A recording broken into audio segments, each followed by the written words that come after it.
see if this is on. Perfect. There you go. I just pulled it off my ear. Sorry. After I got all gloved up. At least if there's something wrong, it's because I keep doing it.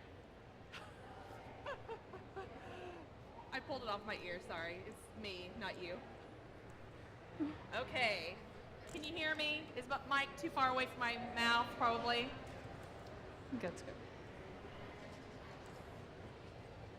And I'm burning the oil in the pan too. I'll take it off.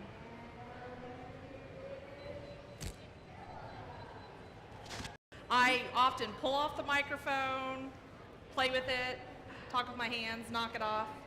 Okay, so let's start this over again. My name is Heather Tallman, and we're here today with the Little Red Door Cancer Agency to talk about cancer-fighting recipes that you can find on their website. We are here every day at 1 p.m. making a different recipe, from smoothies to white bean salad with herbs. Today we're making barbecued salmon, and it's going to have a nice light barbecue sauce across the top, and then we're going to serve that on a bed of Sweet Corn Salsa, which is a really great and seasonal way to include vegetables that you can find everywhere at the grocery store right now. So my name is Heather Tallman, and this is Tanya from Little Red Door. Hello. And we are going to go ahead and get started. I don't even know if you can hear me. I've messed with this so much that it's just all wrong. I'm going to go ahead and start with cooking about 4 to 5 salmon fillets. These are from the grocery store, the meat seafood department. And They smell so good and fresh. They do. Yes. And I had them cut. It was actually one long fillet. I had them go ahead and cut it for me so I didn't have to worry about it. And I'm starting these off in a really hot skillet, skin side down.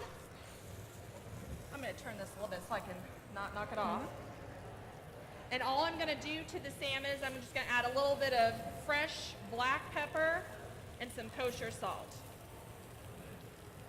Very good. And you put just a little bit of extra virgin olive oil in there to get it just started? a little bit of olive oil to get it started so it doesn't stick. It's a nice, healthy fat. You could also use a sunflower oil or something that has a high burn. You don't want it to kind of burn or brown. Yes, olive oil is high in omega-9 fatty acids, which are one of those good fats we need to get a little bit in our diets. Exactly. You know, I'm running out of space. Let's see if we have another skillet we can bring up here and have 2 going. Could never have enough Perfect. salmon. Now, I like to use a non-stick skillet for this. It just kind of helps keep it from sticking to the pan, and sometimes you need all the help you can get with chicken and fish. If you don't like to use non-stick, you could use a stainless steel like this. We have quite the fancy stovetop up here. It's really nice. It takes a little getting used to, but it's really nice. It does, and sometimes if you lift your pan off of it, it shuts it off, and then I don't realize it's turned the heat off. So while the salmon is cooking, I'm going to give it a little bit of a season with, like I said, with the salt and pepper, and then we're going to start to make the fresh corn salsa. A little bit of salt, a little bit of pepper. Doesn't need a whole lot. If you like rainbow trout, this is a good recipe if you want to use rainbow trout. If you want to use a little bit of halibut or grouper, very tasty. You're using fresh salmon today. This is fresh salmon. Is frozen salmon okay? It absolutely is. Okay, how do we get good salmon, I guess? Well, you know, and I think like a lot of fish, it's kind of hit or miss. You want to check it to make sure it has a nice, vibrant color. I will ask the fishmonger or wherever I go, like in particular at Kroger, I said, I just want the freshest fish, you know, and they will sometimes pull from the bottom of the pile or go back in the cooler for you. There's nothing wrong with that. They don't want to sell you something that's had a few days on it. Absolutely. So I'm going to turn the heat up on that. You want to keep it at a medium to medium high, just watching to make sure you don't burn the skin. You also could make this on the grill. This recipe can be found at littlereddoor.org, and the recipe that's on their website shows us grilling it, because we have done that up here as well in previous years. Which is great in the summer, and I think is this nice. is a great summer recipe with the corn you're about to add. Yeah, it's very healthy. Okay. Now, you can use 2 different methods with the corn. For example, if I were at home and I had a couple of cobs left over, I would maybe just cut the kernels off, which is very easy if you use something like this. This is one of my favorite tools. It's from Pampered Chef. It's like, I think I'll call it a corn slicer, which is exactly what it does, so it's a really inventive name. They also have some called corn zippers. Either way, whether you use some leftover corn on the cob or you use frozen corn, this is just frozen sweet corn from Green Giant. You just want to make sure it's no longer frozen, it's just in the refrigerator just to take some of that freeze off. So this is 2 corn cobs or 2 cups of corn. And corn, whether it's frozen or fresh, is full of phytochemicals and other great vitamins and minerals that are great at preventing all kinds of chronic diseases, but definitely cancer. For sure. Now, while I'm cutting the onion, because there's no skill or art here, it's just dicing it up really small, really fancy.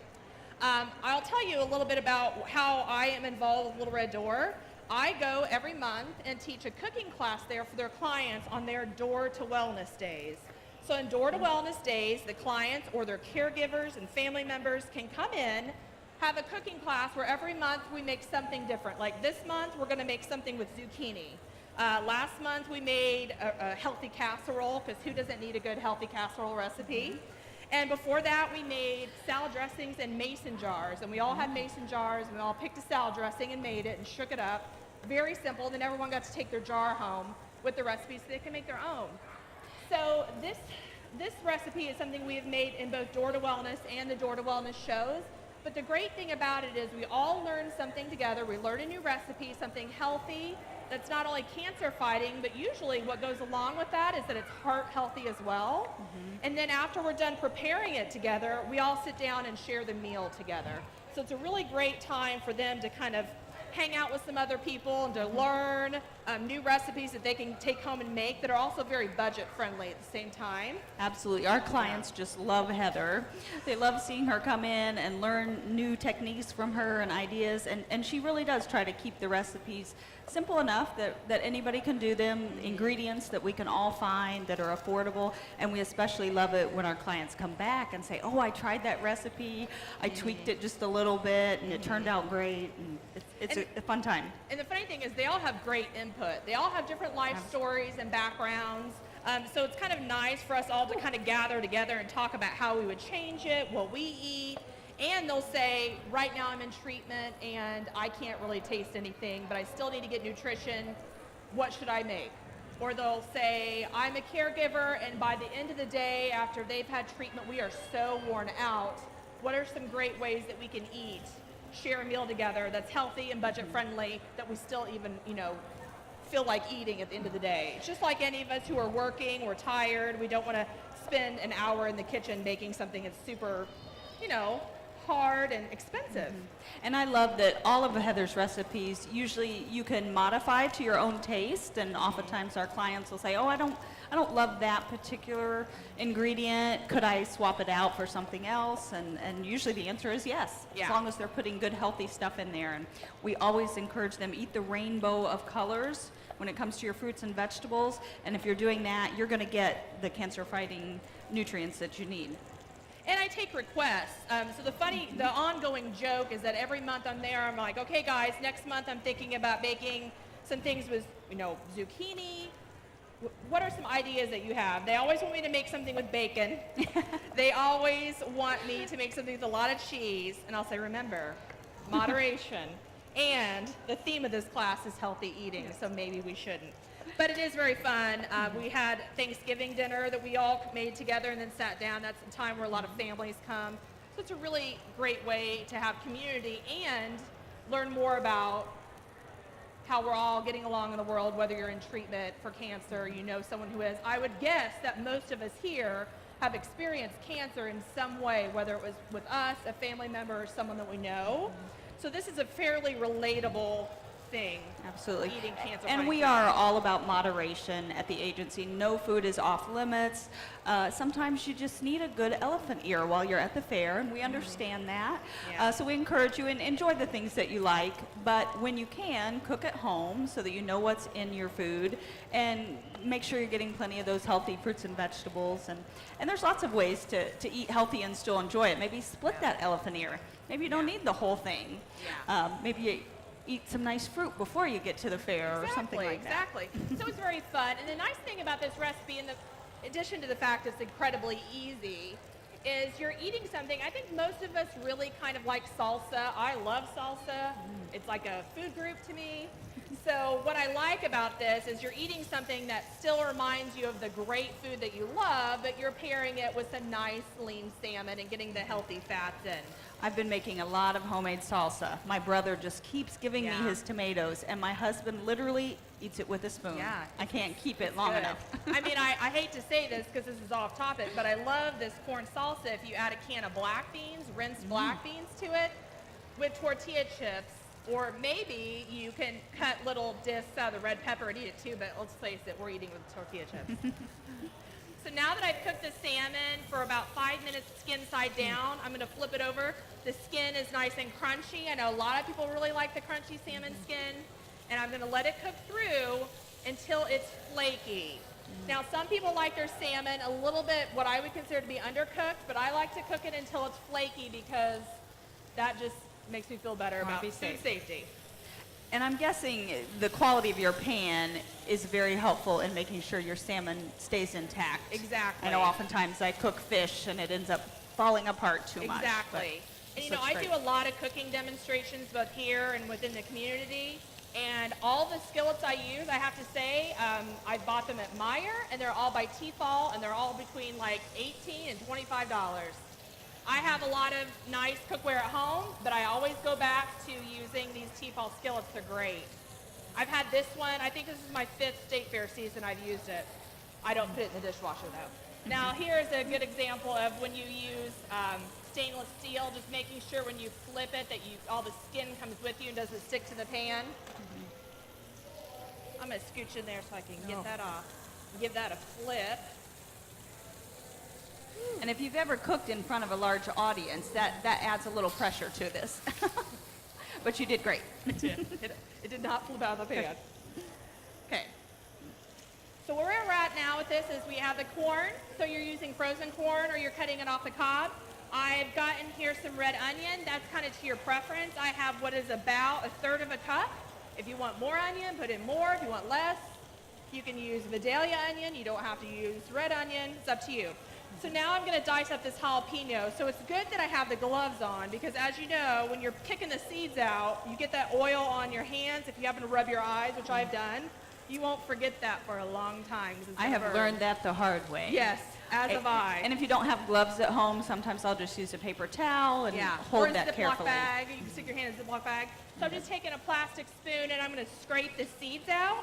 If you want a little bit more heat in this, then leave the seeds in. Totally up to you. I say the hotter the better, so I usually leave some of those seeds in, but again, personal preference. I'm going to leave a few in. And then because the kernel of corn is kind of like a preset size to me, everything I cut that I put in this salsa is going to be about the size of a kernel of corn. There's nothing more wonky than taking a bite of something and you have some little pieces and some big pieces. So I like to cut everything the same size. On that note, I'm going to dice this up a little smaller. We've got some red pepper over here. That's perfect. Now, if you have some fresh tomatoes in your garden, which chances are if you're growing them right about now, they're looking pretty great, cut up a tomato and put that in here as well. That's a really welcome addition to the salsa.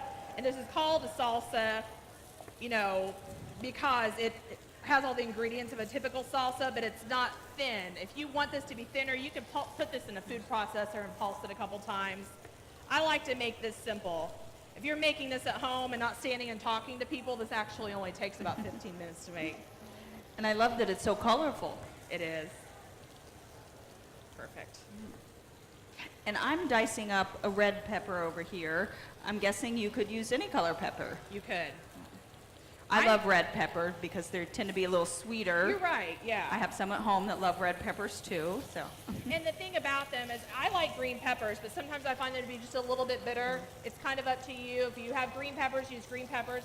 This is an easily modifiable recipe, so you can kind of